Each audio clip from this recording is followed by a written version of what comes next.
കരിമണൽ കമ്പനിയായ CMRL-ഉം എക്സാലോജിക്കും തമ്മിലുള്ള സാമ്പത്തിക ഇടപാടുകളുമായി ബന്ധപ്പെട്ട മാസപ്പടി കേസ് എൻഫോഴ്സ്മെന്റ് ഡയറക്ടറേറ്റിന്റെ അറസ്റ്റ് ഉൾപ്പെടെയുള്ള കടുത്ത നടപടികൾ ഒഴിവാക്കാൻ മുൻ മുഖ്യമന്ത്രി പിണറായി വിജയന്റെ കുടുംബം അടിയന്തര നിയമോപദേശം തേടി. സുപ്രീം കോടതിയിലെയും ഹൈക്കോടതിയിലെയും പ്രമുഖ അഭിഭാഷകരുമായാണ് കുടുംബം ചർച്ച നടത്തിയത്. കൊച്ചിയിലെ ED ഓഫീസിൽ 8 മണിക്കൂറിലധികം നീണ്ട കടുത്ത ചോദ്യം ചെയ്യലിന് ഒടുവിൽ വീണ വിജയൻ താൽക്കാലികമായി മടങ്ങിയെങ്കിലും വരും ദിവസങ്ങളിലും ചോദ്യം ചെയ്യൽ തുടരും. പുറത്തിറങ്ങിയ വീണ മാധ്യമങ്ങളോട് പ്രതികരിച്ചില്ല. തുടർച്ചയായ ചോദ്യം ചെയ്യലിൽ ED ഉദ്യോഗസ്ഥർ ഉന്നയിച്ച കൃത്യമായ തെളിവുകൾക്ക് മുന്നിൽ വീണ ആകെ വിയർത്തതായാണ് വിവരം.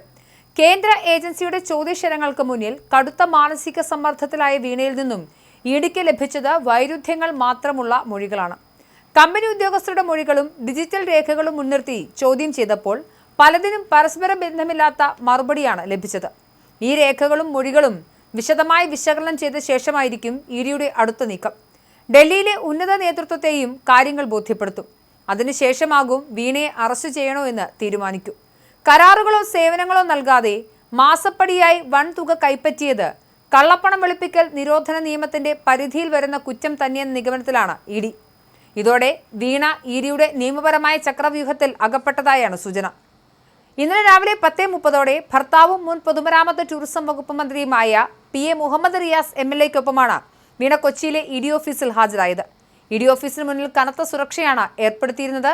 നേരത്തെ ജൂൺ 12-ന് ചോദ്യം ചെയ്യലിനായി ഹാജരാകാൻ ED വീണയ്ക്ക് നിർദ്ദേശം നൽകിയിരുന്നെങ്കിലും ആരോഗ്യ പ്രശ്നങ്ങൾ ചൂണ്ടിക്കാട്ടി അവർ എത്തിയിരുന്നില്ല. കേസുമായി ബന്ധപ്പെട്ട ഡിജിറ്റൽ രേഖകളും ബാങ്ക് ഇടപാടുകളും അതിന്റെ വിവരങ്ങളും അഭിഭാഷകർ വഴി ഹാജരാക്കാമെന്ന വീണയുടെ നിർദ്ദേശം ED പൂർണ്ണമായും തള്ളിക്കളഞ്ഞിരുന്നു. തുടർന്ന് വ്യക്തിപരമായി തന്നെ ഓഫീസിൽ നേരിട്ട് ഹാജരാകണമെന്നാവശ്യപ്പെട്ട് കേന്ദ്ര ഏജൻസി പുതിയ സമൻസ് നൽകുകയായിരുന്നു. CMRL നിന്നും എന്തിനാണ് എക്സാലോജി കമ്പനിക്ക് പണം ലഭിച്ചതെന്ന് വ്യക്തമാക്കുന്ന ബാങ്ക് രേഖകളും മറ്റ് കരാർ പത്രങ്ങളും സഹിതം ഹാജരാകാനാണ് വീണയോട് ED കർശനമായി ആവശ്യപ്പെട്ടിരിക്കുന്നത്. സോഫ്റ്റ്വെയർ സേവനങ്ങൾ നൽകാതെയാണ് പണം കൈപ്പറ്റിയതെന്ന ആദായനികുതി തർക്കപരിഹാര ബോർഡിന്റെ കണ്ടെത്തലുകളുടെ അടിസ്ഥാനത്തിലായിരുന്നു പ്രധാന ചോദ്യങ്ങളെല്ലാം. കൃത്യമായ രേഖകളൊന്നും വീണ നൽകിയിട്ടുമില്ല.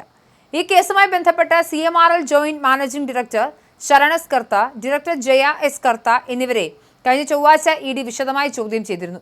കഴിഞ്ഞ 15 വർഷത്തെ സാമ്പത്തിക ഇടപാടുകളുടെയും കരാറുകളുടെയും നിർണായകമായ രേഖകൾ ഇവർ EDക്ക് മുൻപാകെ ഹാജരാക്കിയതായാണ് അന്വേഷണ സംഘത്തിൽ നിന്നും ലഭിക്കുന്ന വിവരം. കമ്പനി അധികൃതർ നൽകിയ മൊഴികളും രേഖകളും മുൻനിർത്തിയാണ് വീണയെ ED ചോദ്യം ചെയ്തത്. ഇന്നത്തെ 8 മണിക്കൂർ നീണ്ട ചോദ്യം ചെയ്യലിന് ശേഷം വീണ താൽക്കാലികമായി മടങ്ങിയെങ്കിലും വരും ദിവസങ്ങളിലും കൂടുതൽ ചോദ്യം ചെയ്യൽ ഉണ്ടാകുമെന്നാണ് ED നൽകുന്ന സൂചന. വീണ നൽകിയ മൊഴികളും CMRL ഉദ്യോഗസ്ഥർ നൽകിയ മൊഴികളും തമ്മിൽ വലിയ രീതിയിലുള്ള വൈരുദ്ധ്യമുണ്ടെന്നാണ് അന്വേഷണ സംഘത്തിന്റെ പ്രാഥമിക വിലയിരുത്തൽ. ഈ സാഹചര്യത്തിൽ മൊഴികൾ വീണ്ടും ഒത്തുനോക്കേണ്ടതുണ്ട്.